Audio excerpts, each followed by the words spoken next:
নমস্কার, জয় মা তারা। আমি তান্ত্রিক সম্রাট পণ্ডিত সুশান্ত শাস্ত্রী। আজ আপনাদের সামনে রাশিফল এই সেপ্টেম্বর মাসে 2025 সালে মেষ রাশি জাতক জাতিকাদের কেমন চলবে বা ভাগ্যফল কি বলছে। আপনার কর্মক্ষেত্র, প্রেম ভালোবাসা, দাম্পত্য জীবন এবং আপনার আর্থিক দিক থেকে মানে অর্থনৈতিক লেনদেনের ব্যাপারটা কেমন যাচ্ছে।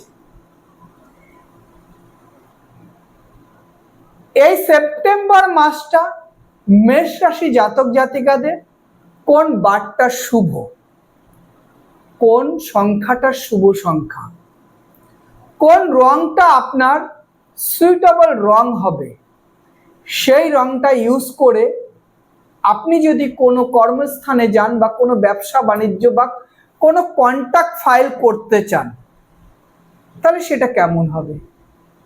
মেষ রাশি জাতক জাতিকাদের বিদেশে আগমনের কি ফলাফল হতে পারে, বা যারা পড়াশোনার সঙ্গে যুক্ত আছে তাদের ফলাফলটা কেমন হবে,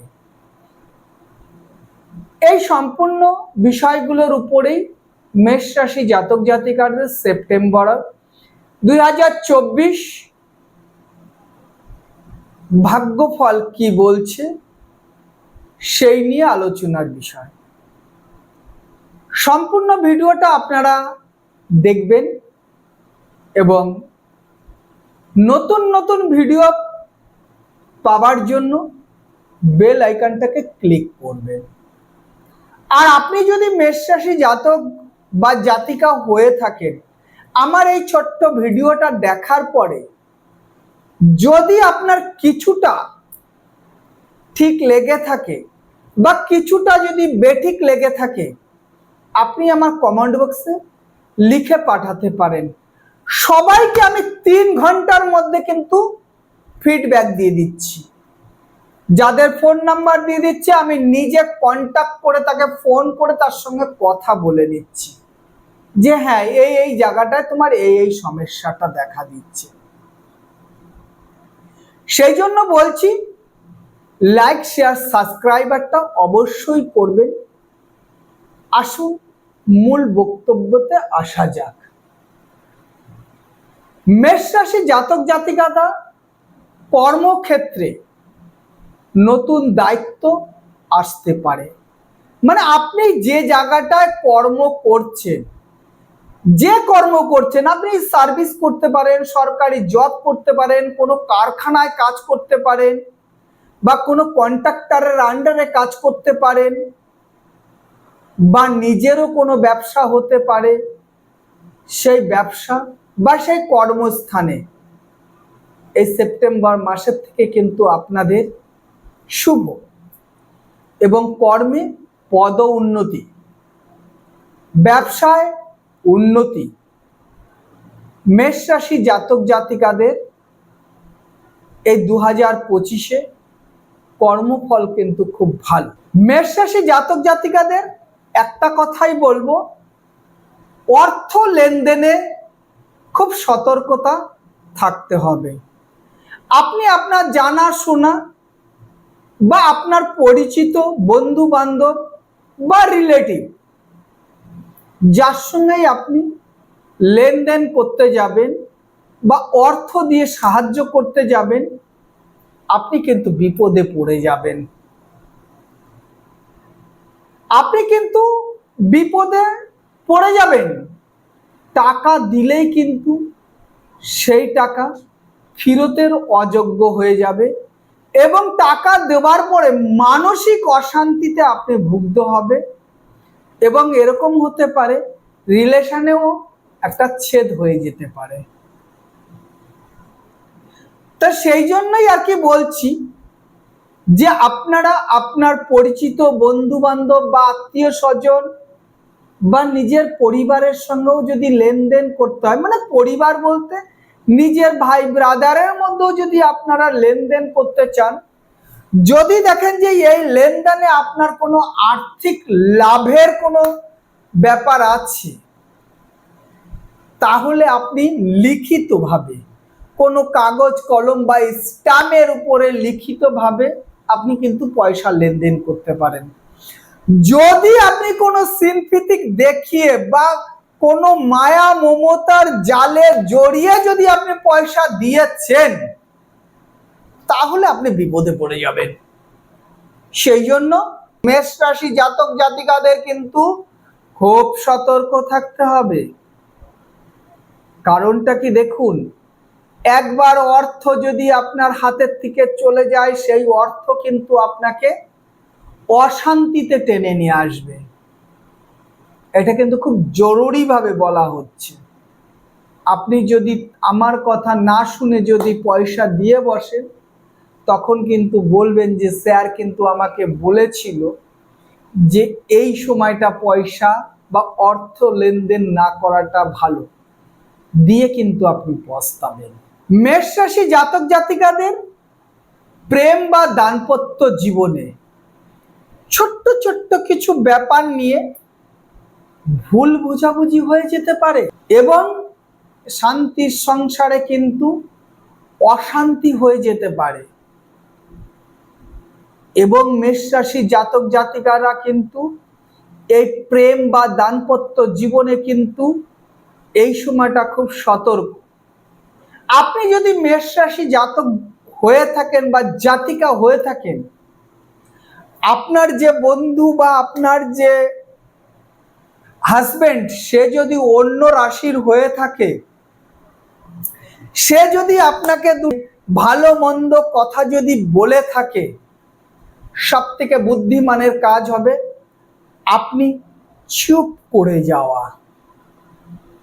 আপনি চুপ করে যাওয়া বা চেপে যাওয়া, কথাটা শুনে না শোনা, সেন্টিমেন্ট দেওয়ার কথাবার্তা বলবে, কিন্তু আপনার উদ্দেশ্য হবে কথাটা মজাক বা ইয়ার্কির ছলে, মজাক বা ইয়ার্কির ছলে সেটাকে উড়িয়ে দেওয়া। এটাই কিন্তু আপনার সেও বা ভালো হবে, না হলে কিন্তু আপনাকে পস্তাতে হবে। আপনি যদি ইগো যদি ধরে বসে পড়েন যে না ও আমাকে এরকম একটা আঘাত দেওয়া কথা বলেছে, আমি এই কথাটাকে মানতে পারছি না বা এই কথাটা আমি সহ্য করতে পারছি না বা এই কথাটা আমাকে খুব হার্ট করেছে, তাহলে কিন্তু ভাঙন ধরে যাবে। আর এই সময় যদি এই প্রেম প্রীত ভালোবাসা বা দাম্পত্য জীবনে যদি ভাঙন ধরে, তাহলে কিন্তু এই দাম্পত্য জীবনটা কিন্তু এমন হয়ে যেতে পারে, ডিভোর্সেও পরিণত হয়ে যেতে পারে। 2025 মেষ রাশি জাতকদের এবং জাতিকাদের আপনাদের কিন্তু একটা বিশেষ শারীরিক দিক থেকে আপনারা মোটামুটি সুস্থ থাকবেন, বলা যায় ভালোও থাকবেন।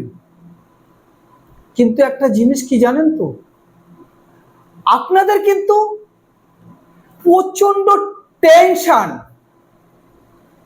এই যে টেনশনটা না আপনাদের কুড়ে কুড়ে খাবে এবং হচ্ছে কি এই টেনশনের কারণে শারীরিক এবং মানসিক একটা কিন্তু কষ্ট আপনারা পাবেন। শরীর আপনাদের ঠিক থাকবে, কিন্তু মাথায় যন্ত্রণা হওয়ার সম্ভাবনা দেখা দিয়েছে এবং এই টেনশনের জন্য আপনাদের কিন্তু উচ্চ রক্তচাপ হওয়ার কিন্তু একটা সম্ভাবনা দেখা দিয়েছে। সেই জন্য আপনাদের যদি পারিবারিক কোনো দাম্পত্য জীবনের যে টেনশনের ব্যাপারটা, ওটাকে আপনাদের আগেই বলেছি যে হালকাভাবে নিতে, বা যদি আপনাদের প্রেমে কোনো বাধা বিঘ্ন আসে বা আপনাদের যদি হার্ট হয়, তাহলে আপনারা না সেটাকে খুব হালকাভাবে নিন, না হলে কিন্তু উচ্চ রক্তচাপের একটা কিন্তু সম্ভাবনা দেখা দিচ্ছে এবং মাথা ধরা, মাথা যন্ত্রণা বা মাথাগত কোনো ব্যাপার, মানে এমন এমন অ্যাক্টিভিটিটা ধরবে মাথা যন্ত্রণায় আপনার মাথা যেরকম ছিঁড়ে নিয়ে যাবে, টেনশনে, কিন্তু এটা কিন্তু অল টোটাল টেনশনে কিন্তু। এবং আপনাদের কিন্তু কি করতে হবে, অল্প অল্প অল্প অল্প যখন আপনাদের যতটা টেনশন হবে বা যত আপনি মানসিক ভাবে আর কি ভেঙে পড়বেন, তখন কিন্তু অল্প অল্প জল পান করতে হবে। দেখবেন যে উচ্চ রক্তচাপের থেকে কিন্তু আপনাদের কিন্তু একটু হবে। যারা শিক্ষার সঙ্গে জড়িত আছো, মানে পড়াশোনা করছো বা চাকরি বাকরি দেবে, তাদের জন্য কিন্তু খুব ভালো সময়। কিন্তু যারা সামনে মাধ্যমিক বা উচ্চ মাধ্যমিক পরীক্ষা দেবে, মেষ রাশি জাতক জাতিকারা, তাদেরও কিন্তু সময়টা ভালো। বা পড়াশোনার জন্য, যে পড়াশোনার যে এখন থেকে যে তোমরা প্রিপারেশনটা নিচ্ছ, যে তৈরিটা করছো, যে মানে যে মানসিকতা তৈরি করছো, মেষ রাশি জাতক জাতিকারা কিন্তু পড়াশোনার দিক থেকে কিন্তু খুব ভালো হবে। এবং যারা বিদেশে জব বা বিদেশে পড়াশোনা করতে চাইছো, মানে আউট অফ ইন্ডিয়া, মানে নিজের দেশ,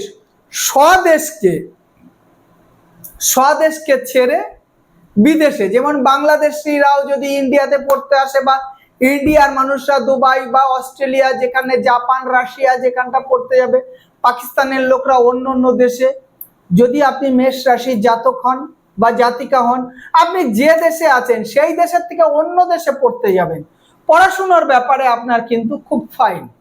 আপনি যদি কোনো জিনিস টার্গেট করেন, আপনি কিন্তু সেই টার্গেট সাকসেস করতে পারেন। বা আপনি অনেক দিন ধরে একটা বিদেশে মেষ রাশি জাতক জাতিকারা একটা কর্মর জন্য যে আপনারা বিদেশে যেতে চাইছেন, কিন্তু কোনো বাধা বিঘ্ন হচ্ছে, মেষ রাশি জাতক জাতিকা এই সেপ্টেম্বর মাসের পরের থেকে আপনি এই 2025-এর মধ্যেই আপনি যোগাযোগ করুন। 100% আপনি বিদেশে জবের জন্য হোক বা পড়াশোনা করার জন্য হোক, যার জন্যই হোক, আপনার কাছে কিন্তু সম্ভব হবে। এবং আপনার যে বাধা বিঘ্নগুলো এতদিন পেয়ে আসছেন, সেই বাধা বিঘ্নগুলো কিন্তু কেটে যাবে। মেষ রাশি জাতক জাতিকাদের কি বস্ত্র এই সময়টা যে কোনো শুভ কাজে যাওয়ার সময় পড়লে ভালো, বা যে কোনো কাজে, কর্মক্ষেত্রে বা কোনো একটা কাজ কন্ট্যাক্ট করতে যাচ্ছেন, কি কালারের জামা পরে গেলে বা শার্ট পরে গেলে বা সালোয়ার কামিজ বা শাড়ি পরে গেলে মেষ রাশি জাতক জাতিকাদের, যাতে মানুষ তাকে মানে দৃষ্টিতে দেখে এবং তাকে যাতে কাছে টেনে নেয়, কমলা রং বা লাল রং। যে কোনো কাজে যাবেন, যে কোনো শুভ কাজে যাবেন, লাল রং বা কমলা রঙের বস্ত্র পরে আপনারা যাবেন। তাতে দেখবেন যদি টুকটাক কোনো বাধা বিঘ্ন থাকে, আপনার গায়ে যদি কমলা বা লাল রঙের কোনো শার্ট বা পোশাক থাকে, দেখবেন সেই কাজটাও হয়ে যাবে। এবং এই সেপ্টেম্বরে মেষ রাশি জাতক জাতিকাদের হচ্ছে শুভ বারটা হচ্ছে, মানে শুভ দিন হচ্ছে রবিবার এবং মঙ্গলবার। এই দুটো দিনে আপনারা যে কোনো শুভ কর্ম করতে পারেন, তাতে কিন্তু আপনাদের ফল ভালো হবে। মেষ রাশি জাতক জাতিকাদের হচ্ছে শুভ সংখ্যা হচ্ছে মেষ রাশি জাতক জাতিকাদের 9 এবং 1। আপনারা যদি আপনাদের ভাগ্যকে যদি যাচাই করতে চান, তাহলে হয়তো ফার্স্ট ডিজিটটা হচ্ছে 9 আর লাস্ট ডিজিটটা হচ্ছে 1। 1 আর 9 এই দুটো সংখ্যা কিন্তু আপনাদের খুব শুভ দেখা দিচ্ছে। আপনারা যদি আপনাদের ভাগ্যকে ট্রাই করতে চান, লটারি বা অন্য কোনো সংখ্যাতত্ত্ব বিদ্যা দিয়ে যদি আপনারা কোনো কর্ম করতে চান, তাহলে 9 বা 1, 1 বা 9 এই সংখ্যা ইউজ করবেন, তাতে ভালো হবে। যাক, আজ সেপ্টেম্বর 2025-এর মেষ রাশির জাতক জাতিকাদের সকলে যে আমার ভিডিওটা সম্পূর্ণটা দেখেছো, তাদের আমার ভক্তি ঘরে প্রণাম, বড়দের প্রণাম, ছোটদের ভালোবাসা। আর আমার যারা সহকর্মী আছে বা আমার সমবয়সী আছে, তাদের আর কি বলবো, আমার যারা সেম এজের, তাদেরও ভালোবাসা। এবং সবাই সম্পূর্ণ ভিডিওটা দেখার জন্য অজস্র আমার তরফের থেকে শুভেচ্ছা, অভিনন্দন। এবং ভিডিওটা লাইক, শেয়ার, সাবস্ক্রাইবার করবেন, এইটুকুনো বলে আজ এখানটায় সমাপ্ত করছি। জয় মা তারা।